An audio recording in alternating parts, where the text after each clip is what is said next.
Hello, welcome to Sheffield Board Gamers official podcast. My name is Rick, and I'm joined today by Tom. Hello, Tom. Hello, Rick. Hello. I'm also joined by Sam as well. Hi, Sam. Hi there, Rick. Hello, hi. Just a bit of information about the club. We meet on the Tuesday and Wednesday evening every week. We also meet on the first Sunday of every month as well, and anyone can come and join us and play games. We play loads of different games. I've not really played that many games this week because I've been away on holiday. Isn't that why you take holidays, to play more games? Yeah. So I've been abroad, but I still played a couple of games. So I've been away with my brother and his wife and my wife. So it've been four of us. They're not gamers at all, so they don't play games generally unless I force them to. What did you force them to play, Rick? Played a few different games. One of them was No Thanks, which is just a quick card game. So you get a small deck of cards. They're numbered between 3 and 35, and it's basically kind of a bidding game. You have some chips, and you shuffle the cards up, and then you take some out, so they're not all going to be in the deck. And then you flip over a card, and then you can either take the card and put it in front of you, and that's worth how many points it says on the card. Or the alternative is you can put a chip on it, you can say no thanks, and it goes to the next player. So if it's 30 points, for example, you don't want that straight away. So you'd put on a chip on it, you'd say no thanks, and it would pass around to the next player. They would put a chip on it and they'd say no thanks, and it goes around again to the next player. So eventually this card will have a whole bunch of chips on it where people have put chips on it. Eventually, someone will take that card, or someone will be forced to take it because you run out of chips. And you take the card and you take all the chips that are on it, which are the bidding tokens, and then you turn the next card over and you carry on from there. So you go through the entire deck, and the goal of the game is to have the lowest score. So you don't want points in this game, you want the lowest score as you can. The trick is, though, that if you get a run of cards, you only count the lowest number. So if you get 31, 32 and 33, you only count 31. You don't count the 32 and the 33 as well. So there's a bit of push your luck involved where the card that you probably want might not be in the deck because you took them out at the start. You can let it go around a couple of times before it comes to you. The chips are hidden, so the number of chips that each person's got is hidden information, so you don't know how many people have got. So you have to kind of guess or keep an eye on how many people have got, because if they're running out, they might take it, and you don't want them to take it quite yet. If you've got like a 27 and a 28 and then a 26 comes up, your first initial reaction is to take that and put it with your cards because it's not going to cost you anything. Your second reaction is, well, hang on a second, if I leave it to go around a couple of times first, I can get some free chips out of it, and then I'll take it as long as nobody else wants it. And then on top of that, there's another action that you can take where you can say, well, hang on a sec, I've got loads of chips anyway. I know they're running out of chips, so if I just leave it go around, someone else might have to take it, and they'll take those points rather than me. So it's a really quick game. It plays between 3 and 7 players. It takes about 20 minutes to play it. Probably not even that, really. Probably more like 15 minutes. But it's a good filler. It's quick. It's easy to play. It's easy to explain. My family enjoyed it. They quite enjoyed playing it. We played a couple of rounds each. Yeah, it was quite good. I enjoyed it. Yeah, it's really good. It works with lots of different groups of people, different numbers. It's always worked well. Yeah. It always feels like you're making a big decision when it comes round to you, even when it's obvious, whether you want to pass it on or not, and see if you can push your luck, get it back round to you to get more points. It feels it's exciting. I do really like it. I think it's probably the favourite filler of the club. It's on our club library, I believe, and it's often something people will pick up before a bigger game gets started or between games. And did you say it plays up to 7? So again, it's one that's very versatile, very flexible to fit into a gaming evening. I really like it. It's probably my favourite filler. And one of the good things about it as well is obviously I'm taking it away, so I'm kind of limited on space. It's a really small box, and you can take the cards out of the box. You need a few chips, and that's all you need, really. Could fit it in your back pocket, probably. Yeah. Another game that we played was Sushi Go. So slightly more complicated in that there are cards that do different things in this one that you kind of have to explain. What they call it is a pick and pass game. So you get a handful of cards, which are sushi cards, and they're worth various points. You're collecting various sets of cards. Everybody at the same time picks the same card, put it face down in front of you, Once everybody's picked, you reveal it, and then you pass the cards across to the next player. You get some from your other side, and then you pick another card and then doing the same thing again. So there's various different scorings of how the cards work. Some you want the most of, so you want 3 before it'll score anything. Some are just worth basic points. Do this until the cards have all been handed out. So you've got no cards left, and then that's the end of the first round. You tot up all the points, and then discard all the cards apart from one, which is the dumplings, I think. Oh, dumplings. The dessert, isn't it? Dessert, that's it. Yeah. They're worth points at the end of the game rather than the end of each round. It makes sense. So you only have dessert at the end of the meal. Yeah, it makes sense, yeah. And then you discard all the other cards. You do the same thing again. This is another one where it's quite small. It packs down quite small. It comes in a tin. You don't need any scoring tokens or anything like that. You can just get a scoring app on your phone or just like a memo or something like that. It's quite easy to score on there. The cards are easy to explain, and it actually says on the cards what they do as well. So even though there are 6 or 7 different types of cards, it tells you on the bottom what they all do. It's one of those games where if you're playing with people who don't really play games very often, it's really interesting because you don't have any downtime. Because it's a pick and pass game, you know, you're always involved, you're always doing something, you're deciding what card you want to play out of your hand of cards. Yeah, and then you pass it on and you get another one. There's no waiting for your turn. Yeah, it's really quick. This one plays 2 to 5 players, and it takes about 15-20 minutes again, same as No Thanks. Yeah, so we really enjoyed this one as well. So this is another one we played multiple times. The other players enjoyed it. They had a good time. Again, it's quick, it's easy, portable, nice artwork, really good. I think the club's also got that in the library, hasn't it? Yeah, we do. Yeah, that's another popular filler at the club. When we first got it, I think it was Carl that brought it to the club for the first time. It brought it back from the UK Games Expo, and it became really popular really quickly. Another one you can fit in between other games. Sushi Go was a game I introduced to my non-board gaming family for the first time, and they loved it. Really good game for people who don't play games, and people of any age as well. You know, my 12-year-old sister really enjoyed it. My mum really enjoyed it. It's got very attractive artwork, kind of cute. It's a nice non-competitive theme, which I think appeals to some people. And there's no downtime, as you say. This is a really good one. I think that's good, yeah, because it's a bit of a surprise. Because if you mention like card games and board games to people, generally they'll think, you know, Monopoly and Scrabble and things like that. You take your turn and then you wait 10 minutes and then you have another go. And this isn't like that. It's constant and it's going, and then you finish the game and then it's like, oh, right, I've won or I've lost, let's play again. That makes a big difference, definitely. Yeah. And then the third game that we played was Timeline. This is a card game where you get a stack of cards, little mini cards this time, not like bigger cards, but the smaller ones. On the front side of it is a little illustration, and it's a moment in time. So it might be an invention, or a king or queen was coronated, or something along those lines. On the other side of the card is the date that event happened. So basically what you do is you get a hand of cards, so you get 4 or 5 cards all face down, so you don't know what the dates are. And then in the middle of the table is the timeline. So you flip over one card in the middle of the timeline, so you know what the date is of that particular event. So what you do is you look at your cards and you decide where in the timeline it needs to go. So it either goes before or after one that you flipped over. So you decide which card you want to play, put it in the middle of a table in the right place, flip it over, and then you see whether you're correct or not. If you are correct, it stays in the timeline, you've lost a card, and that's the aim of the game, is to get rid of all your cards out of your hand. If it's incorrect, if you put it in the wrong place, you discard it, and then you draw another one from the pile, so you get another card in front of you. Keeps going round. It gets harder and harder as it goes on because the timeline gets longer and longer. So you've got more and more options in between where to put things. Yeah, it starts off easy. Stonehenge was built this time. Was the sinking of Titanic before or after Stonehenge? I think it was after. But then later on, you've got so many cards out of the table. You've got, does it fit into that gap or does it just come after? Yeah. Then later on, you've got so many cards out of the table. You've got, does it fit into that gap or does it just come after? We played the British one, which is quite a new one. But it comes in, there's all different sets. There's like a general interest one. There's a Star Wars one. There's all sorts of different ones. But this was a British history, so this was things like kings and queens coronated. When was the Magna Carta signed?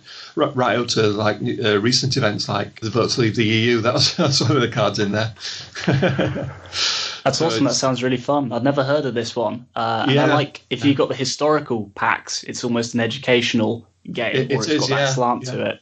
Yeah, but you could also have the fantasy packs and just enjoy trying to place the events of Game of Thrones against each other. Yeah, when was Aegon's conquest compared to whatever? I think that sounds really fun.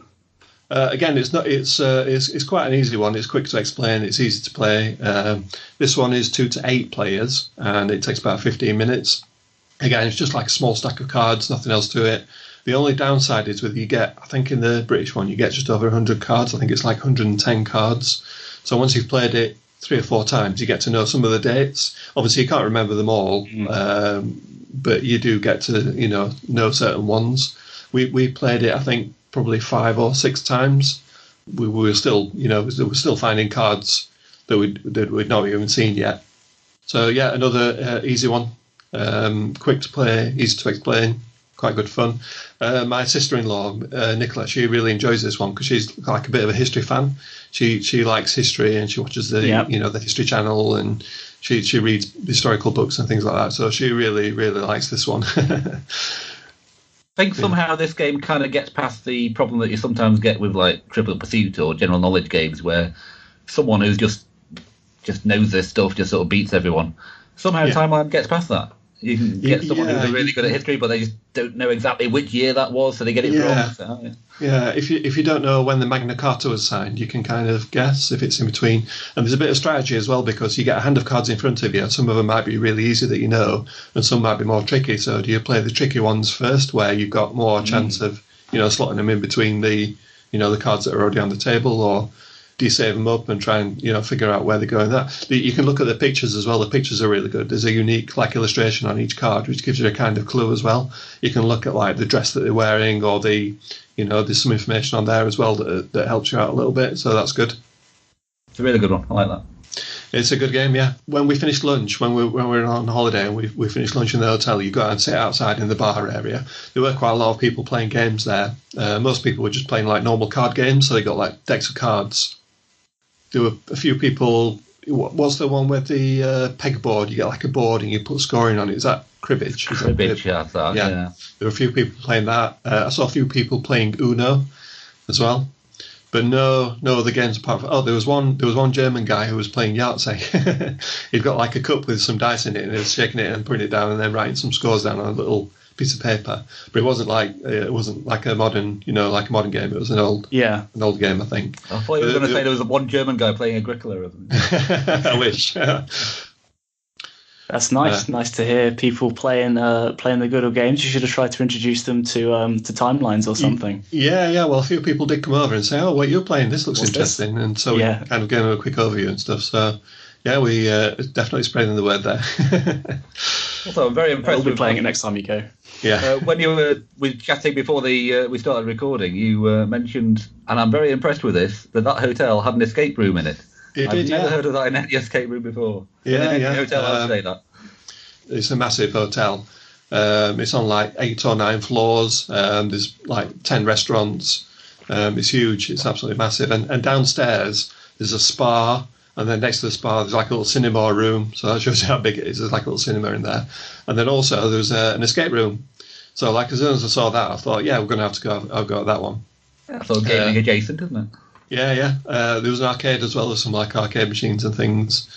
So it's a huge place. But yeah, the escape room. There were 2. There was one called Rhodopoly, which I don't know what that one was about. And then the other one was called Artificial Intelligence. And the story was that this artificial intelligence has setting off a bomb somewhere, and you had an hour to kind of disarm it and solve puzzles to save everybody. A bit thin, some of those. Yeah. Explanation.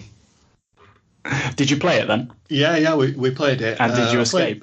No, we didn't do very well. No, there were some interesting puzzles in there. I've not played a real life escape room before. I've played the boxed ones, so I've played the unlock ones, the exit ones, Deckscape, and I've really enjoyed them. I really like those escape room kind of puzzle games. And I've not played a real escape room, so this is the first one we tried. But it was interesting to play it because you kind of see what kind of puzzles they can come up with and how it's all solved and everything. There were a couple of really interesting puzzles in there.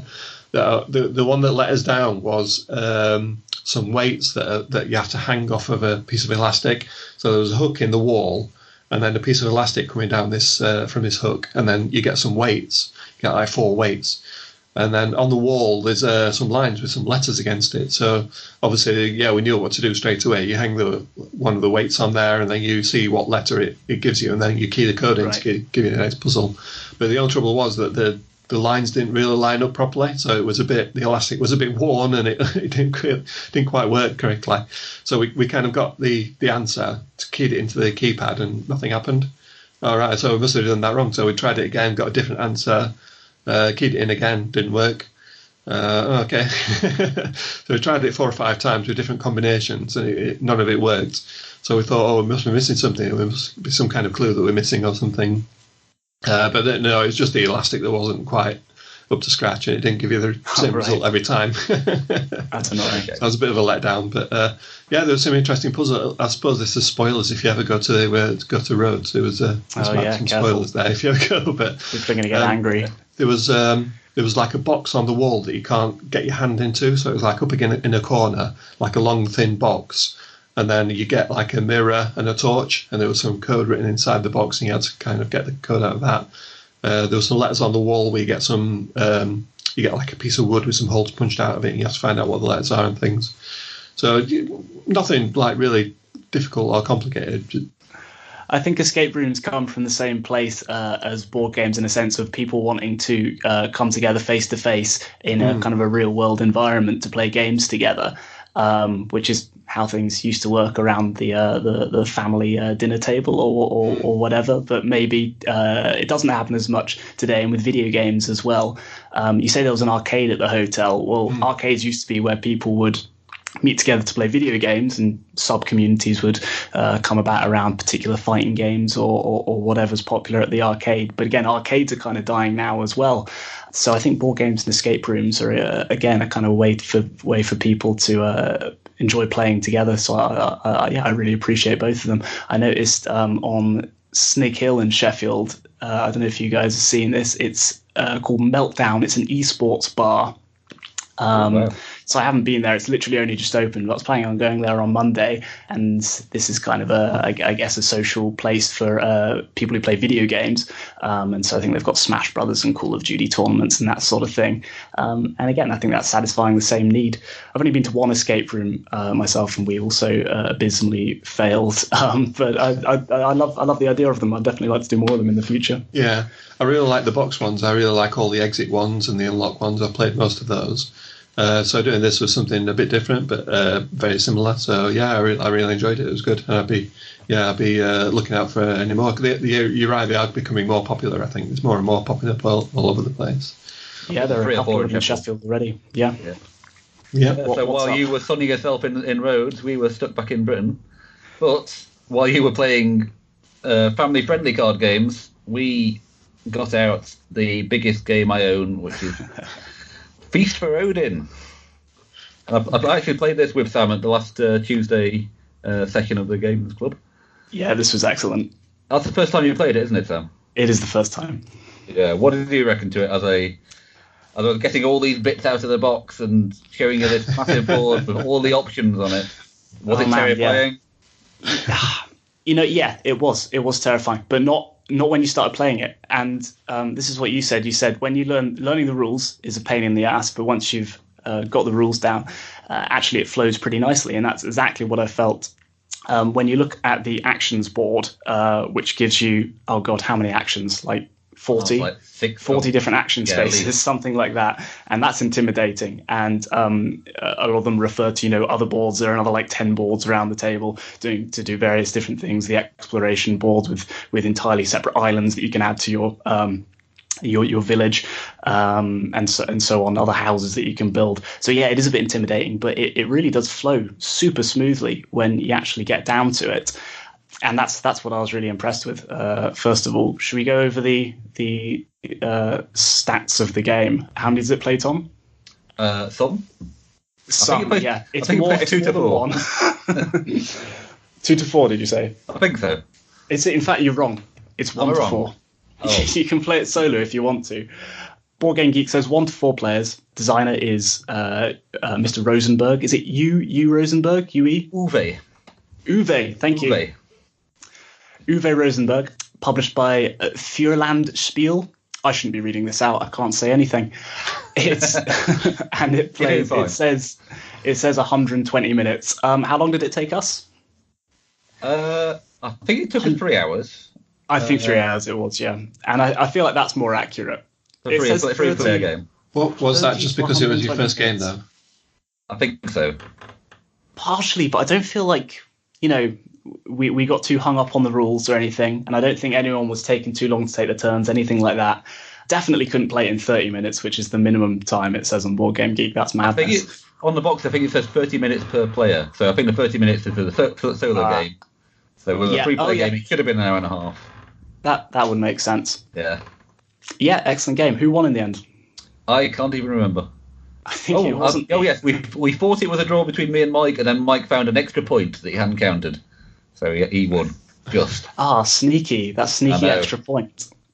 And so part of the scoring in this game is around this Tetris-like game where you're arranging tiles of various shapes on a grid to cover up negative points and also to get bonuses. And I pretty much left all my tile arranging until right at the end. And so I spent like 10 minutes at the end trying to arrange my tiles in the best possible way. And I'm pretty sure I could have got that extra 2 points I needed to be up with you guys. But didn't get there. And that's really interesting as well, the tile arranging, that tactile side of things. It's not just a cerebral worker placement game. You've also got the physical components, which are the precious items of your Viking society. So it's weaponry and jewels, things like that, food. Yeah, a lot of the part of Viking society was about arranging all your goods so neatly that they fit in your land. Yeah, that was very important part of Viking culture. Very space-conscious culture. I know. Yeah, I was just saying to Rick earlier, actually. Rosenberg has sort of done. He's done a lot of games over the years, and he's sort of followed the same idea through several different games, and sort of develops it. So he doesn't just do. Some people just do one game and then just move on to something totally different, but he sort of develops the same idea. So he's obviously one of his biggest games is Agricola, which uses the worker placement, and worker placement comes up again in quite a few of his games, including Feast for Odin. So you've got you've got a limited supply of workers. You've got to place them on one of the actions available in order to do whatever that action is, and then that action space is now no longer available for any other players. So you could place it on the thing that enables you to change meat into furs or whatever. And so he's developed that through Agricola and Newsfjord and Fields of Arle and lots of other games, the worker placement thing. But he's also done the polyominoes, the little Tetris pieces, in lots of different games. Of course, yeah. I don't know if his first one of those was Patchwork, which is a really lovely, light little 2-player game. Takes like half an hour. It's really quick and nice. And then he's also used that same idea in his enormous multi-hour game. But he's just developed it and used it in a different context, and it works really well. Yeah, so Feast for Odin almost feels like a convergence of his ideas into one epic. Yeah. What has he done recently? I'm just looking through this list. Spring Meadow, 2008. Reykholt, 2008. I wonder if these are similar sorts of games. Either of you played those? No. Spring Meadows looks again to be about arranging tiles. I've played Cottage Garden. I think Spring Meadow is there's sort of like a similar games in a trilogy. Cottage Garden, Spring Meadow, and something else. I can't remember what it was. So yeah, they're sort of variations on the polyomino theme. But I could definitely play Feast for Odin happily again. Even, I mean, 3 hours for me is just pushing at what I'm comfortable playing in a board game. It's like 2 hours is nice. That's a nice meaty game that I can get my teeth into. 3 hours and my attention starts wandering most of the time. But there are some games that if they manage to keep my attention through an entire 3 hour period, that's a really good game in my opinion. And Feast for Odin did that. You haven't played Twilight Imperium yet, have you? I have played Twilight. Sorry, I played Twilight Imperium with an iron in the gang once, and yeah, I was really into it for about 2 hours, and then it went on for another 6 hours. So, not my favorite game.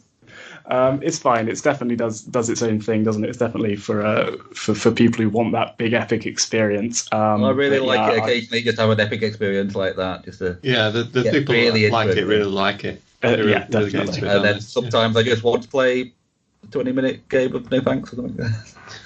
Yeah, sounds cool. I'd quite like to try this one. It sounds like a good experience. Was that how you played it? Then? Was it 3-player game? Yeah.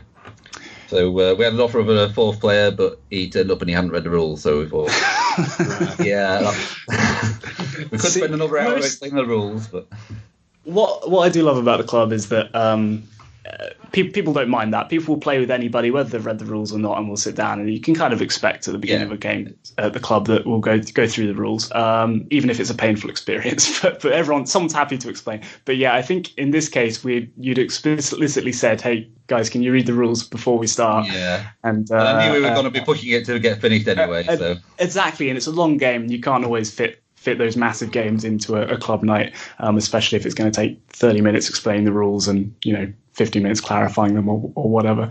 So that was probably the right decision. Do you want something that I played that's really, really bad? Oh yeah, please. Yeah, let's go for that. Into it. Go on. This is what we'd call at the club a mass market game. And again, this is one that I took away with me because I thought, we'll probably pass a bit of time. This one's called Strike Off! And this is no designer on the Board Game Geek. It's I don't even know where it come from. It might have come from a charity shop or somebody might have given it us. Basically, you get a deck of cards. On one side of the deck, it gives you a question like who are the 4 Ghostbusters, for example, and then on the other side it lists all those people, and you have to guess who they are, and you get points. You get a point for each one that you guess correctly, and that's pretty much it. So it's one of those terrible trivia games where you either know it or you don't. It's with Timeline that we discussed earlier, you can kind of guess and you can make an educated guess as to where you want the cards to go. You don't have to know the exact dates. With this one, you either know it or you don't, and there's no in between. So you can get an easy one that everybody knows and you'll get a few points. You can draw a really obscure one and not know any of them. I'm trying to think of the got some here. Now. I've got some here. So go for it. We're going to play a quick game. Oh no. Okay. So Sam, these are yours. Okay, you ready? Oh, no. There are 6 main characters in the cartoon Fairly Odd Parents. Name them. Oh God. 6 main characters. Yeah. Oh. Fairly Odd Parents is the one where they're it's like his godmother and godfather, I think, and the boy is called Timmy. Yeah, that's one. I don't know any of the others. Okay. I mean, you got one. Sorry, got a point. So that's 1 point. All right. You could have had AJ, Chester, Cosmo, Wanda, or Vicky. Cosmo and Wanda, yeah. Mm. I've never seen this. Tom. Yes. The UK has won the Eurovision 5 times with 5 hit songs. Name them. Walking on Sunshine. No. I thought Tom sounded confident then. I did, didn't I? That Brotherhood of Man thing. Yeah. Scooch. No. No. No. Is Kinky Boots? Is it called Kinky Boots? Something like that? No. God. No. All right. Right, time's up. Sorry, you lost. Waterloo. Puppet on a String. Boom, Bang a Bang. God. Save Your Kisses for Me. Glass. Making Your Mind Up. Love, Shine a Light. Shine a light. So they're the kind of questions that you get. Yeah, we played this for about 5 minutes before we got thoroughly bored of it. This was what I was saying about the timeline thing. Has avoid the clever clogs problem. Yeah. That's the sort of game that has the clever code problem. Either you know it and you feel really smug and everyone hates you, or you don't know it and the game is shit. You just go, I don't know, I don't care. Rubbish. There's 2 reviews on Board Game Geek for this. One's a 1 and one's a 3. That pretty much sums up the. Sums it up. How did you find this game, Rick? Dreadful. I mean, sorry to the anonymous designers who kind of designed this game, or Googled some lists and put them on cards, whichever you prefer.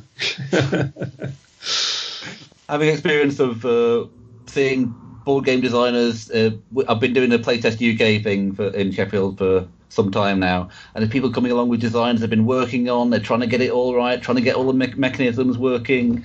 They're playtesting it, redesigning it, iterating it over and over again. I don't think the designer of this game put quite so much love and attention. So much effort, yeah. No. I think this was more someone in an office took about a week to put them all together, and then said, that'll do. I think an afternoon probably would have done it, to be honest. Probably, yeah. So next game I've got on the list is Heroes of Dominaria, which is a game the 3 of us played together. So I think this is a good one to talk about. Polly, wasn't it? Yes, I think that's right. Yeah. That's right. So Heroes of Dominaria, it's a game set in the Magic the Gathering universe, a board game set in the world of the collectible card game.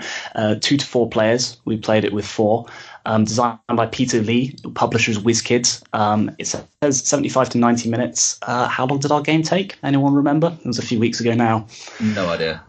2 hours, I reckon. Something. It wasn't much longer than the advertised time. Now, the challenge is explaining this now, because I don't remember it fantastically. I know you have people that go on your board on the spaces, and they gather the resources that appear each round based on cards that you flip over in a deck. So the resources, are they just? I think they're just elements, aren't they? It's like fire and wind and stuff like that. Yeah, it's the magic colours. Yeah, the magic colours. They pop up on the board, and you use your workers to go and collect them. And then you use those elements to cast spells, which includes things like building ley lines, which allow you to gather resources from further away on the map, building monoliths that let you give you a free resource to use for your spells. What else could you build? New workers, so you can have a little army of meeples spreading across the map, gathering resources all over the place. And you're using those resources and those buildings to complete quests and get points. Ultimately, I like this game, and I think one of the things that really appealed to me about it is that by the end of the game, the 4 of us had a different looking position on the map. Like, our colours were all spread out in different ways with different types of buildings. I just had the one dude. Exactly, that's what was impressive. I thought, Tom, you just had your one dude, but you had ley lines all over the place, so you were gathering resources from halfway across the map. Whereas I think I had a couple of monoliths which were providing my magic, and I think me and Rick both had quite big armies of meeples as well.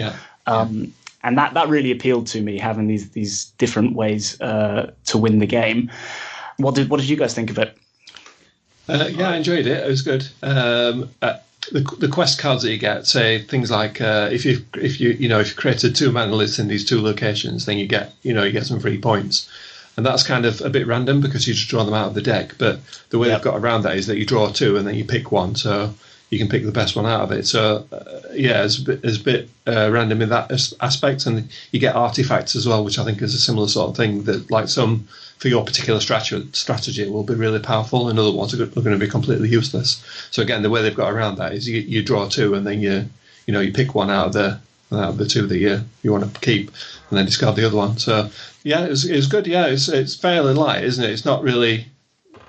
Once you get some stuff on the board, when you start off, it's like really there's not much to do really. You kind of move or you pick up something and that's it. That's your turn over. But as you get more and more stuff out, you get more and more options, and it gets more complicated as you go on. But even then, it's not like a massively it was like a 9 turns, and we were on like turn 4, and we're thinking, haven't really done anything. Yeah. And then it just all snowballs into a much bigger game by the end of the 9 turns. I actually like this one. Yeah, I didn't. I have to admit, I would never have sort of chosen to play this.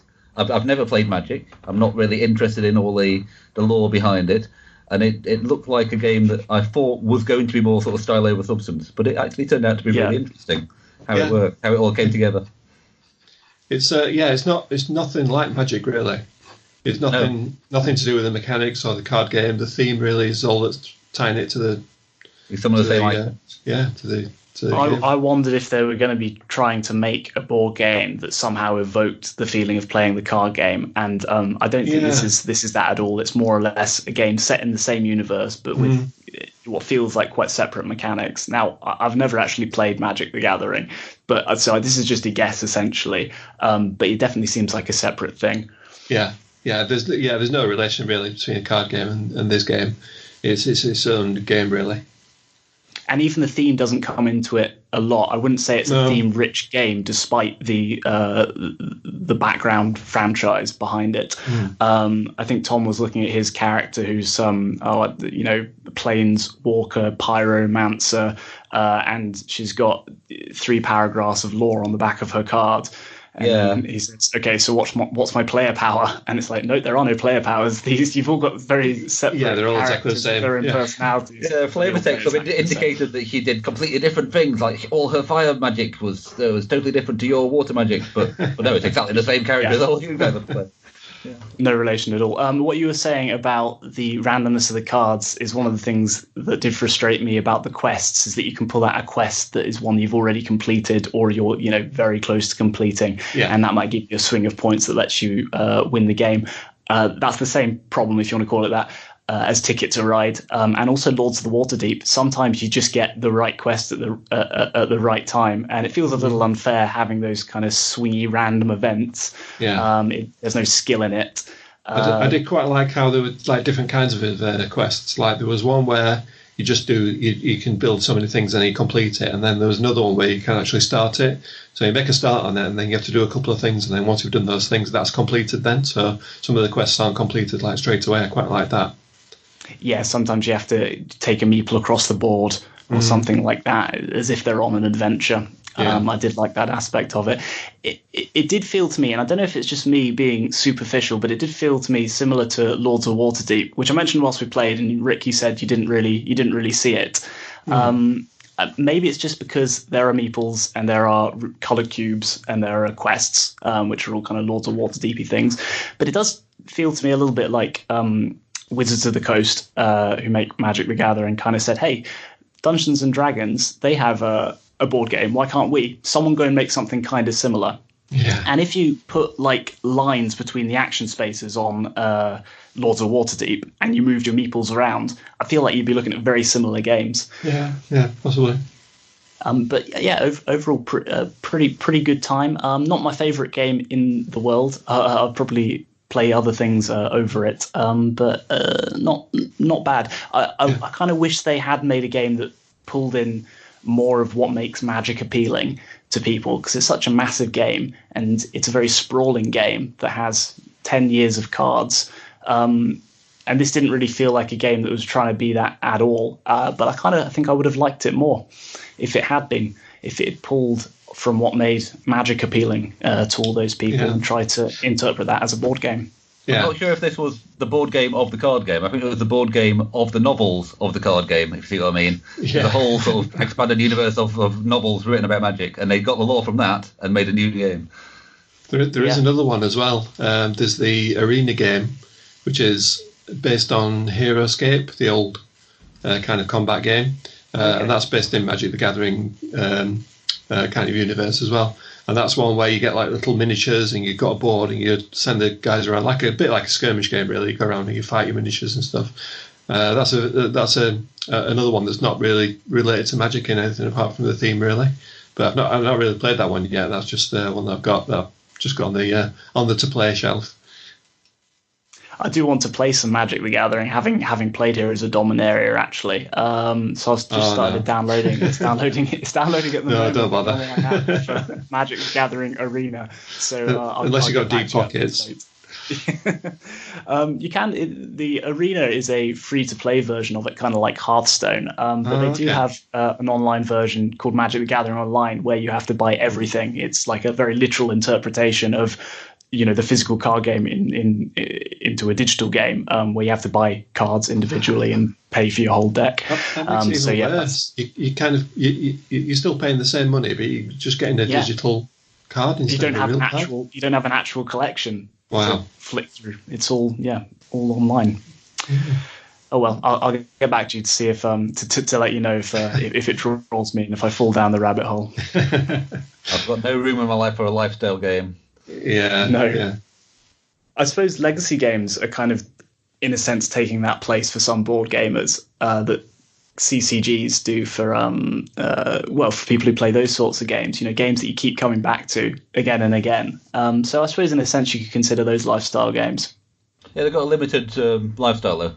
A limited lifespan because you only play it for up until the end of the campaign and then stop. So it's a bit different in that way. Yeah, but it is coming back to the same game over and over again, and it encourages that, which is what I like about legacy games, because a lot of the time you get the most out of a board game by playing it several times and learning it in and out, and playing it with the same people as well who know it as well as you do. But I feel like we don't always get the chance to do that when there's always a new shiny board game coming out every week that we want to try out. So the number of games that I've played more than once is probably like less than 50% of the games I've played. Probably way less, actually. More than twice. Yeah, same for me, I think, yeah.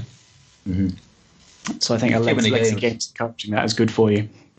Too many good games as well. Yeah, definitely. We're in a golden age. Yeah.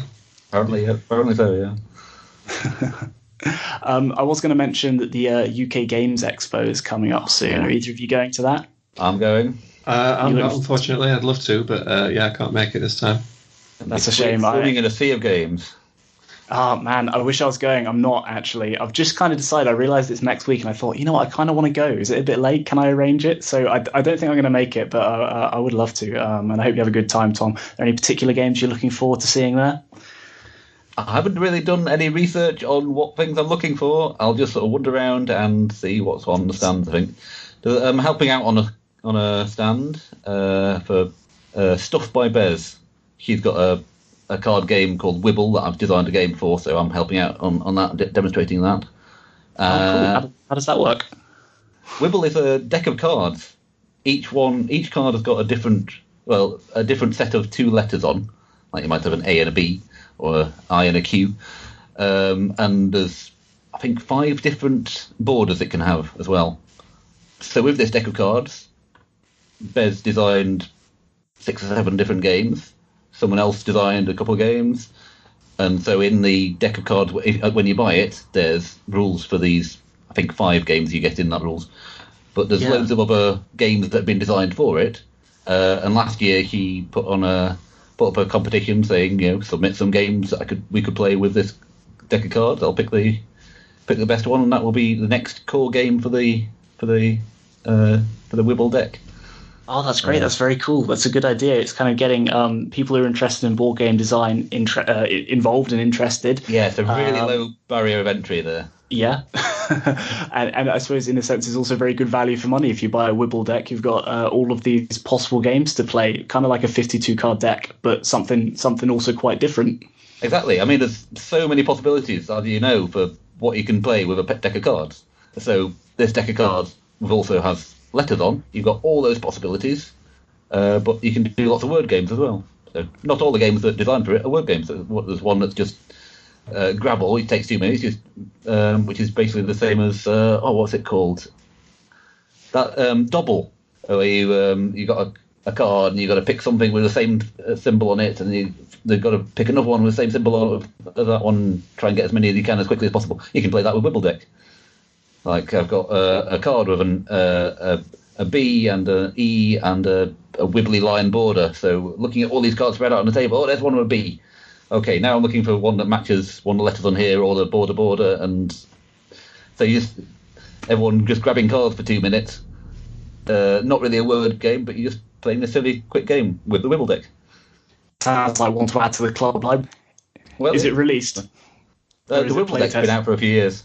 Okay, excellent. But my game was Categorical, which is you turn over a card and you have to try and shout out, be the first one to shout out something beginning with one of those letters in the category that you've got. I mean, it's a simple idea. Animals. Koala. Kangaroo. Yeah. Good job. But there's a few more bits to it than that. You're trying to sort of got a tug of war thing going on. You're trying to acquire points. There's a whole flipping thing that you've got to try to remember that everyone always forgets and they always laugh about it. It's always good, and it's just a quick, silly game to play with this deck of cards. But there's also other sort of games which take half an hour of heavy thinking. There's others that take 10 minutes, and it's can be played with anyone. It's very versatile. I'll be helping out with that a couple of times over the weekend, but other times I'll just be wandering around and seeing what I can do. Last few years I've been playing. I've been helping out on the Playtest UK stand, but I've not got anything booked on that this time. Well, I did have a quick look through a geek list, which gave a list of games that Board Game Geek are anticipating for the Expo 2019. And so there are one or two I thought were interesting. There's Sanctum, which is designed by the same person who did Adrenaline. I don't know if either of you played that. It's the one that's kind of like a first-person shooter. Yes, I played translated into a board game. Yeah. So Sanctum is more of a dungeon crawling idea, and I think a lot of those games look better than they play, in my opinion. But based on the designer, I think maybe this could be one that plays as good as it looks. There's also a sequel to Ominos Hieroglyphs, and I only point out this one because I'm very curious to see if Ominos is still played on a mouse mat in 2019. That's one of the things. I really didn't like Ominos last time I went to the Expo, and we ended up playing it about 10 times, which upset me greatly. But what upset me most was the fact that you open up this nice tin box, and all you get inside is a few dice and a mouse mat, which is the board that you play on. So yeah, if you see Ominos Hieroglyphs, report back on that one, please, Tom. Okay. There's also a board game based on Blockbuster, not the old TV show, but the shop, the TV rental shop. Oh, what? I know. So I expect that might be shit, but if you see it, Tom, please test that one and let us know how that one goes. What else? And there's one called Danny. And I'm just going to read the description for this one, which was on Board Game Geek. Danny, each player embodies a personality in Danny's head, and one player will secretly be Danny's true personality. I don't know anything else about the game, but I found that very intriguing. Yeah. It sounds like a mix of it's either a hidden role game or maybe something like Mysterium, but where you're each playing different personalities in a schizophrenic person's mind. So that really intrigued me. I'm sure there are many other games going to be released which I have not even heard of, but I always think it's quite exciting after the Expo, because that's when new games will come into circulation at the club. People will bring their new purchases, and some game or another will become like the new club favorite for a little while, like when Sushi Go came back a few years ago. So I think it's going to be exciting. I'm looking forward to see what people latch onto and what they bring back to Sheffield. I am going with the intention of not paying very much, not spending very much money. No, that's the wrong attitude, Tom. Lots of money. Well, I did go with that intention the last few years, and it hasn't really worked. So we'll see how it goes. There's a new, I don't know if this is going to be at the show or anything, but there's a new pandemic game coming out. It's called Rapid Response. Apparently it's some kind of real-time dice rolling game. Ooh. But that sounds interesting. I quite like the pandemic games in general. I've not played all of them, but I've played the legacy ones. I've played the base game, the Cthulhu one. And I really like them, so I'm looking forward to that. That should be a good one to try out. We will probably be getting our hands on that. We've got half a shelf full of pandemic games so far. Oh yeah. But we've got the Rising Tide, Pandemic Iberia, the Cthulhu Iberia. one. That's what I'm thinking of. Yeah. I was just curious how that one worked. I don't know if you've seen a description of it. I was just looking it up on the Z-Man Games website. You say it's a real-time game. I don't know. I don't know anything about it, unfortunately. All I know is the name that I've seen on. It was announced somewhere on Facebook, I think. It does look very different based on this picture. It doesn't have a map.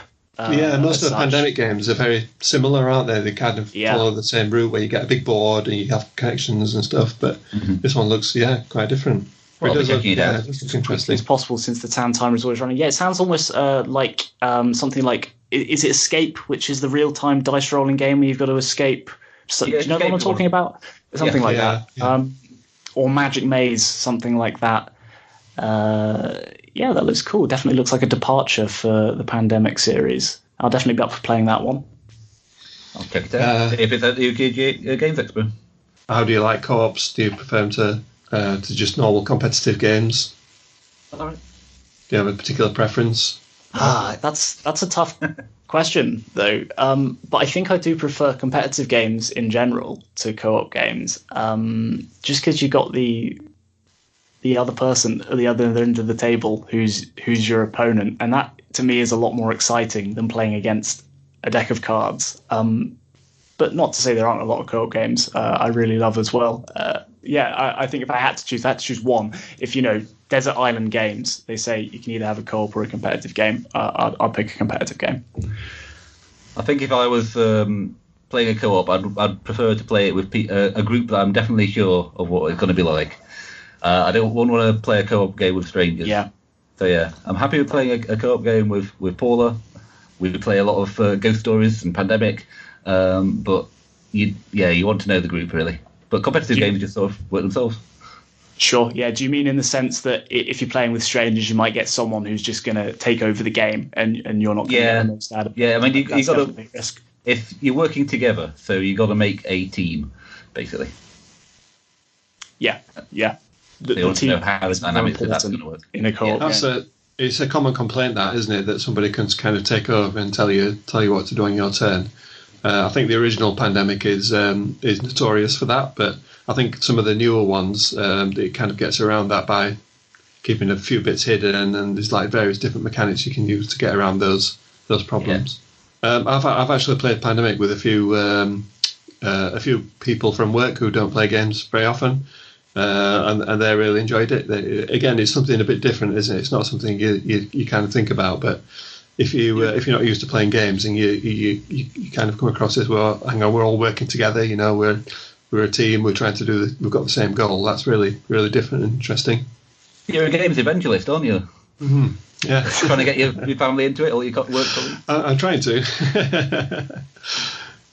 I think my favourite type of competitive, the co-op games that are semi-cooperative, where you're working together towards some goal, but you find someone's possibly going to backstab you at some point. And so in those situations, you definitely have the teamwork aspect of it, and you have those discussions and the working together that you get in a co-op game, but you also get the tension of a competitive game of, is somebody, a traitor, is someone going to try and rush ahead at the last minute to take, the competitive win? So things like in that game themed around King Arthur.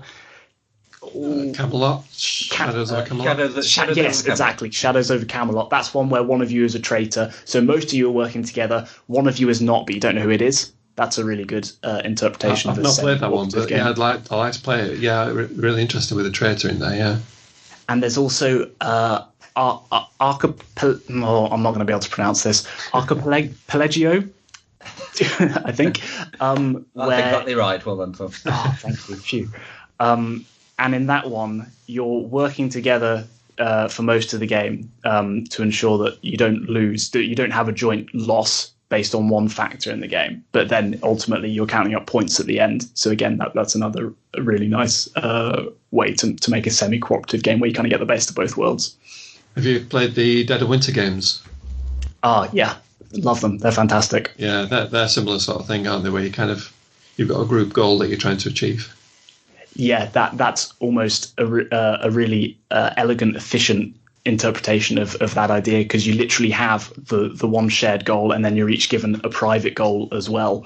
And so that's again a perfect. The last time I played it, I can remember the goal that I had was to have 3 or 4 survivors with me. You pick up cards which are these survivors, and they kind of tag along with you. So even like the selfish kind of traitory things that you could do aren't necessarily bad. Yeah, they're not necessarily actually done because you're trying to sabotage the group. There are some that really are bad. Of course, yeah. Like trying to hoard all food or all the weapons and things like that. But yeah, There's a bit it's of a easier mix to in there. convince other players that you're maybe not a bad guy. You're just doing things for different reasons. Yeah. And you can hide behind that to some extent. Yeah. Very clever game. Yeah, and I quite like how all the zombies are coming in, and you still have to deal with all those as a team as well. You're kind of building barricades, aren't you, and fighting these zombies off, and you have to go and explore and get goods out of the abandoned buildings and things. It's a really good theme, I think. I like the theme of it. I like a game that tells stories. Yeah. Battlestar Galactica? I couldn't Battlestar think of it then. Galactica, yeah. Battlestar Galactica, similar situation where you got the traitors, you got the Cylons trying to work together, but you don't know who is trying to work against you. I suppose hidden role games in general fit that niche. Avalon, it's a game about teamwork, but who's on your team, you don't know. And that's a game where you've got equal senses of camaraderie and just anger at everybody at the table. So yeah, those would be my favorite types of co-op games, I'd say. Yeah. I've got a game that Paula got sent to her. Button Shy Games put on Twitter saying something about male board game reviewers always just ask for games and they get sent them, but female ones just tend to have a bit reticent about just putting themselves forward and asking for these things. So anyone who wants to review this game, just say so. And Paula just said, okay, I'm a 50-year-old woman, send me a game. And they did. I mean, she didn't say, I'm an influencer on YouTube or anything, I mean, because... but they just sent her a game. Is she going to review it? That's very good, then. Well, she said something on Instagram, so 40 followers have read that. There you go. That's influential. If all 40 of those buy the game, was it a good review? Or did she hate it? Very positive. Well, fortunately, we quite liked it, so I don't know what we'd do if we'd hated it. It's a game called Tussie Mussie, which is... The theme of it is really nice. Apparently, in those crazy Victorian times, I definitely mean Victorian this time, not Viking. Not Viking. Yes. There was a fad, briefly, about assigning meanings to particular flowers. So you could send someone a tulip and it means I hate you or I love you. Yeah. The best way to tell someone you hate them. I know. Or send someone a daisy and it means I have a secret. So anyway, that's the theme of the game. So there's 18 cards. Each one has a different flower on it. Honeysuckle, we are bound by love. Violet, I will always be true. That's nice. And you've got to try and draft these cards, and you end up with 4 of them, and you've got to try and make them add up to the most points as you can, because they've all got different point scoring things on them, like +1 point for each pink card, including this one. They come in different colours. There's some pinks, some reds, some blues, some yellows, and some whites. Forget-me-not, +1 point for each heart on your adjacent card. Some of them have hearts on. Or +1 point for each different colour flower. So you try and get these 4 cards to make as many points as possible. And the way you're doing that is, on your turn, you take 2 cards and look at them, and you offer them to somebody else, either the person to your left or the person to your right, depending on which round you're on. You put one face down and one face up and say, which one do you want? They take one, you take the other, and then you keep on doing that until you've got 4 cards. It's a really simple and quick game, and it's even lighter than something like Love Letter or Tides of Time. Have you ever played that? Yeah, that's the like the re-theme of Love Letter, isn't it? Is that right? Not really. All right, never mind. I'll be quiet. But that's a similar thing where you are trying to acquire a set of cards in front of you to add up to as many points as possible. But this is really light, really quick playing. You can just play it. You can play it without even really thinking, and you'll get some points. But you can put some thought into it. It sort of throws up some nice little decisions every now and then, like, which one do I want to show openly? Which one do I want to hide? Which one? What will that mean? Will you definitely take that one if I put that one down? Or do I want her to take this one? Will you think I've got something really good if I put this one face down? I don't know. I mean, it's really it's not exactly big crunchy decisions. There's a lot of randomness in it. You can't really control what other people are which card people are taking. But it just flows really quickly. It goes really quickly. It's really portable because it's literally 18 cards in a little wallet. Apparently they've got a whole wallet series of games. So you can just pop it in your pocket, play it on a train. It goes really quickly. And it's just nice. It's exactly the opposite of something like Feast for Odin. Feast for Odin. Yeah. I do like some of these little micro games. Like you said, some of them are like only a few cards, but you still get a proper, you still get a good game in there where you've got some decisions to make and, some interesting stuff to do.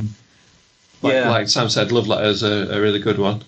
Yeah, I mean, that's another one where you can sort of play it without even thinking and you'll get something. I mean, but you can sort of put some, it occasionally throws up some decisions where you could put something in if I play this Baron, then I'll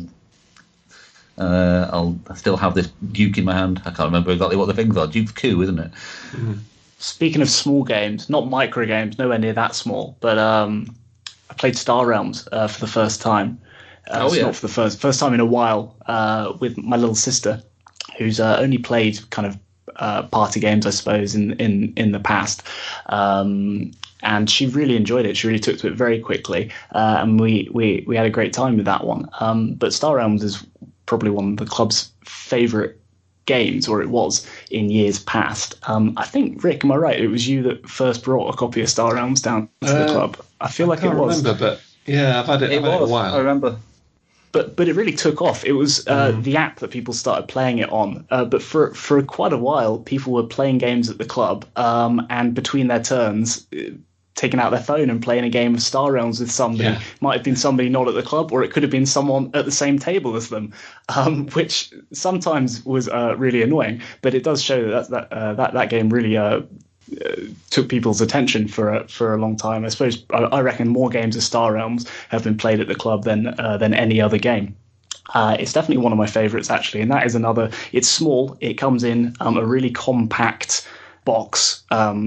Rather than, a lot of card games will come in like a full-size box and just come with a lot of air in them. But this comes in a proper, almost like a 52-card deck packet. And excellent game. I mean, you guys have both played Star Realms, haven't you? Have you played it recently, or have you kind of fallen off the wagon? Yeah, I have the app on my phone, and I go through phases of just playing it on the bus on the way to work every morning. There's like 2 or 3 games just on the commute, and then maybe a couple of more games on the way back. And I am going through one of those phases at the moment, so I've probably played it about 20 times this week. So. See, that's impressive in itself. I bet you haven't played any other game 20 times this week, or probably in most weeks.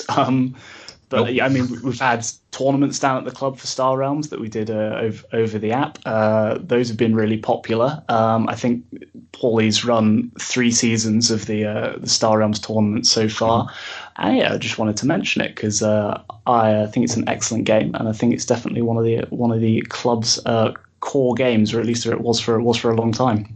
I have the actual set of cards as well, and I've played with that maybe half a dozen times. But it's the app is just always there. It's with the cards. It's trying to keep count with the bloody, keep count with the cards is a real pain. You don't have like health tokens or something like that. You've got these cards that, there's a 1 and a 5 and a 10 and a 20, and you've got to kind of change them out as you take damage, which always drove me crazy. And I think that's the main thing that the app improves upon, that the app deals with the counting.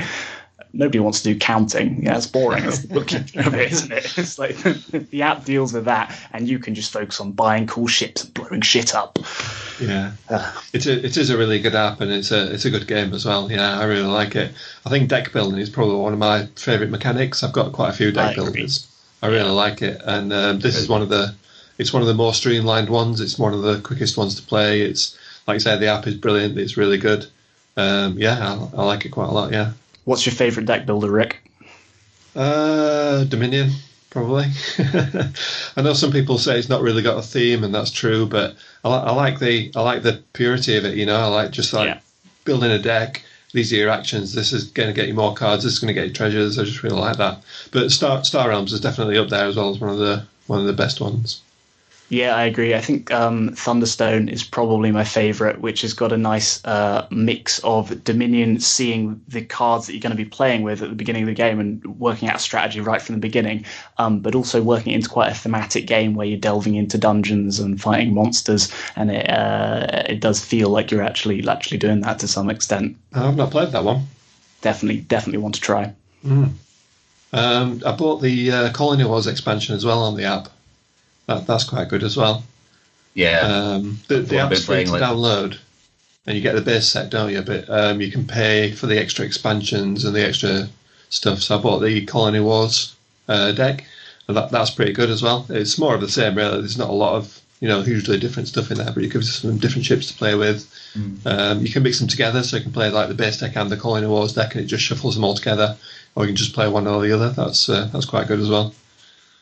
They've released a couple of other games. They've released Hero Realms, which is a similar idea to Star Realms, but with fantasy creatures. Basically a retheme, I think. Similar. There were a couple of things that made it feel different. I've only played it once. I've noticed there are a lot more. So in Star Realms, you have bases, and they stay out for. They don't get shuffled into your disc, or they don't go into your discard deck at the end of the turn. They stay out. And Hero Realms seem to have a lot more of those. Those are the heroes, and so you have more cards that stay out each turn, and it's more like building like a table in front of you.